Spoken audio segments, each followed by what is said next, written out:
سورہ ہمزہ، سورہ ہمزہ کا تعارف۔ مقام نزول، سورہ ہمزہ مکہ مکرمہ میں نازل ہوئی ہے۔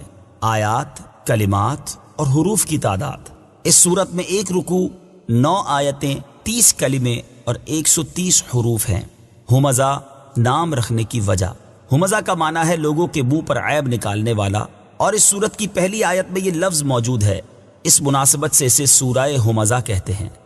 سورہ ہمزہ کے مضامین، اس سورت کا مرکزی مضمون یہ ہے کہ اس میں غیبت کرنے والے اور منہ پر عیب نکالنے والے کی مذمت بیان کی گئی ہے، اور اس سورت میں یہ مضامین بیان ہوئے ہیں۔ نمبر 1، اس سورت کی ابتدا میں غیبت کرنے والے اور عیب نکالنے والے کے لیے آخرت میں شدید عذاب کی خبر دی گئی ہے۔ نمبر 2، ان لوگوں کی مذمت کی گئی ہے جو دنیا کا مال جمع کرنے کے ایسے حریص ہیں جیسے انہوں نے دنیا میں ہمیشہ رہنا ہے، اور یہ بتایا گیا کہ انہیں جہنم کے اس درکے یعنی طبقے میں پھینکا جائے گا جہاں آگ ان کی ہڈیاں پسلیاں توڑ ڈالے گی۔ سورہ عصر کے ساتھ مناسبت، سورہ ہمزہ کی اپنے سے ماں قبل سورت عصر کے ساتھ مناسبت یہ ہے کہ سورہ عصر میں بتایا گیا تھا کہ نیک اعمال کرنے والے مسلمانوں کے علاوہ ہر انسان خسارے میں ہے، اور اس صورت میں اس شخص کی ایک مثال بیان کی گئی جو آخرت میں نقصان اٹھانے والا ہے۔ بسم اللہ الرحمن الرحیم۔ ترجمہ، اللہ کے نام سے شروع جو نہایت مہربان رحمت والا ہے۔ ویل لکل ہمزۃ لمزہ۔ ترجمہ، اس کے لیے خرابی ہے جو لوگوں کے منہ پر عیب نکالے، پیٹھ پیچھے برائی کرے۔ ویل لکل ہمزۃ لمزہ۔ اس کے لیے خرابی ہے جو لوگوں کے منہ پر عیب نکالے، پیٹھ پیچھے برائی کرے۔ تفسیر صراط الجنان میں ہے، یہ آیتیں ان کفار کے بارے میں نازل ہوئیں جو سرکار دو عالم صلی اللہ تعالی علیہ وآلہ وسلم اور آپ صلی اللہ تعالی علیہ وسلم کے صحابہ کرام پر اعتراضات کرتے تھے اور ان حضرات کی غیبت کرتے تھے، جیسے اخنس بن شریک، امیہ بن خلف اور ولید بن مغیرہ وغیرہ۔ اور اس آیت میں مذکور حکم ہر غیبت کرنے والے کے لیے عام ہے۔ غیبت اور عیب جوئی کی مذمت۔ ایک اور مقام پر اللہ تعالیٰ نے ارشاد فرمایا، یا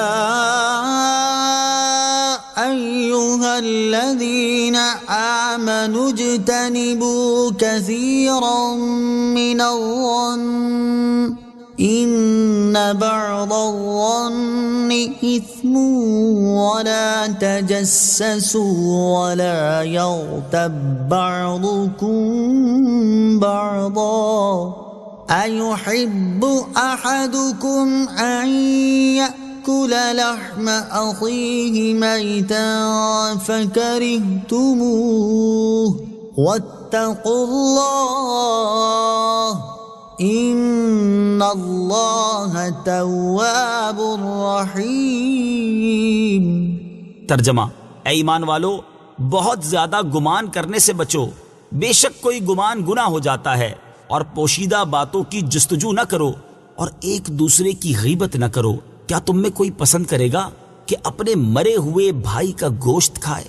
تو یہ تمہیں ناپسند ہوگا، اور اللہ سے ڈرو، بے شک اللہ بہت توبہ قبول کرنے والا مہربان ہے۔ اور حضرت انس بن مالک رضی اللہ تعالیٰ عنہ سے روایت ہے، حضور اقدس صلی اللہ تعالی علیہ وسلم نے ارشاد فرمایا، میں معراج کی رات ایسی قوم کے پاس سے گزرا جو اپنے چہروں اور سینوں کو تانبے کے ناخنوں سے نوچ رہے تھے۔ میں نے پوچھا، اے جبرائیل، یہ کون لوگ ہیں؟ انہوں نے عرض کی، یہ لوگوں کا گوشت کھاتے یعنی غیبت کرتے تھے اور ان کی عزت خراب کرتے تھے۔ حضرت راشد بن سعد رضی اللہ تعالیٰ عنہ سے روایت ہے، رسول اللہ صلی اللہ تعالی علیہ وآلہ وسلم نے ارشاد فرمایا، معراج کی رات میں ایسی عورتوں اور مردوں کے پاس سے گزرا جو اپنی چھاتیوں کے ساتھ لٹک رہے تھے، تو میں نے پوچھا، اے جبرائیل علیہ السلام، یہ کون لوگ ہیں؟ انہوں نے عرض کی، یہ منہ پر عیب لگانے والے اور پیٹھ پیچھے برائی کرنے والے ہیں، اور ان کے بارے میں اللہ عز و جل ارشاد فرماتا ہے، ویل لکل ہمزۃ لمزہ۔ اس کے لیے خرابی ہے جو لوگوں کے منہ پر عیب نکالے، پیٹھ پیچھے برائی کرے۔ اللہ تعالیٰ ہمیں غیبت اور عیب جوئی جیسے مذموم اعمال سے بچنے کی توفیق عطا فرمائے، آمین۔ الذی جمع مالا وعددہ۔ ترجمہ، جس نے مال جوڑا اور گن گن کر رکھا۔ الذی جمع مالا وعددہ۔ جس نے مال جوڑا، اور گن گن کر رکھا۔ تفسیر صراط الجنان میں ہے، اس سے معلوم ہوا کہ مال جوڑنا اور گن گن کر رکھنا لوگوں کے منہ پر عیب نکالنے اور پیٹھ پیچھے برائی کرنے کے مذموم اوصاف پیدا ہونے کا ایک سبب ہے۔ ہمارے معاشرے میں مالدار لوگوں کی ایک تعداد ایسی ہے جو اس مرض میں بری طرح مبتلا ہے۔ اللہ تعالیٰ انہیں ہدایت عطا فرمائے۔ مال جمع کرنے اور گن گن کر رکھنے کی مذموم صورتیں۔ یاد رہے کہ مال جمع کرنا اور گن گن کر رکھنا چند صورتوں میں برا ہے۔ نمبر 1، حرام ذرائع سے مال جمع کیا جائے۔ نمبر 2، جمع شدہ مال سے شرعی حقوق ادا نہ کیے جائیں۔ نمبر 3، مال جمع کرنے میں ایسا مشغول ہو جانا کہ اللہ تعالیٰ کو بھول جائے۔ نمبر 4، اللہ تعالیٰ پر توکل کرنے کی بجائے صرف مال کو آفات دور کرنے کا ذریعہ سمجھا جائے۔ يحسب أن ماله أخلده كلا لينبذن في الحطمة وما أدراك ما الحطمة نار الله الموقدة التي تطلع على الأفئدة إنها عليهم مؤصدة في عمد ممددة۔ ترجمہ، وہ سمجھتا ہے کہ اس کا مال اسے دنیا میں ہمیشہ رکھے گا، ہرگز نہیں، وہ ضرور ضرور چورا چورا کر دینے والی میں پھینکا جائے گا۔ اور تجھے کیا معلوم کہ وہ چورا چورا کر دینے والی کیا ہے؟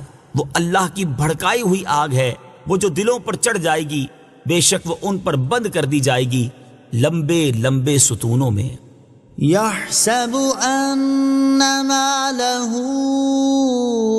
أخلده، وہ سمجھتا ہے کہ اس کا مال اسے ہمیشہ رکھے گا۔ تفسیر صراط الجنان میں ہے، اس آیت اور اس کے بعد والی 6 آیات کا خلاصہ یہ ہے کہ لوگوں کے منہ پر عیب نکالنے، پیٹھ پیچھے برائی کرنے، مال جوڑنے اور گن گن کر رکھنے والا یہ سمجھتا ہے کہ اس کا مال اسے دنیا میں ہمیشہ رکھے گا اور مرنے نہیں دے گا، جس کی وجہ سے وہ مال کی محبت میں مست ہے اور نیک عمل کی طرف مائل نہیں ہوتا۔ ایسا ہرگز نہیں ہوگا، بلکہ وہ ضرور ضرور جہنم کے چورا چورا کر دینے والے طبقے میں پھینکا جائے گا، جہاں آگ اس کی ہڈیاں پسلیاں توڑ ڈالے گی۔ اور تجھے کیا معلوم کہ وہ چورا چورا کر دینے والی کیا ہے؟ وہ اللہ کی بھڑکائی ہوئی آگ ہے جو کبھی سرد نہیں ہوتی، اور اس کا وصف یہ ہے کہ وہ جسم کے ظاہری حصے کو بھی جلائے گی اور جسم کے اندر بھی پہنچے گی اور دلوں کو بھی جلائے گی۔ بے شک انہیں آگ میں ڈال کر دروازے بند کر دیے جائیں گے، اور دروازوں کی بندش آتشی لوہے کے ستونوں سے مضبوط کر دی جائے گی تاکہ کبھی دروازہ نہ کھلے۔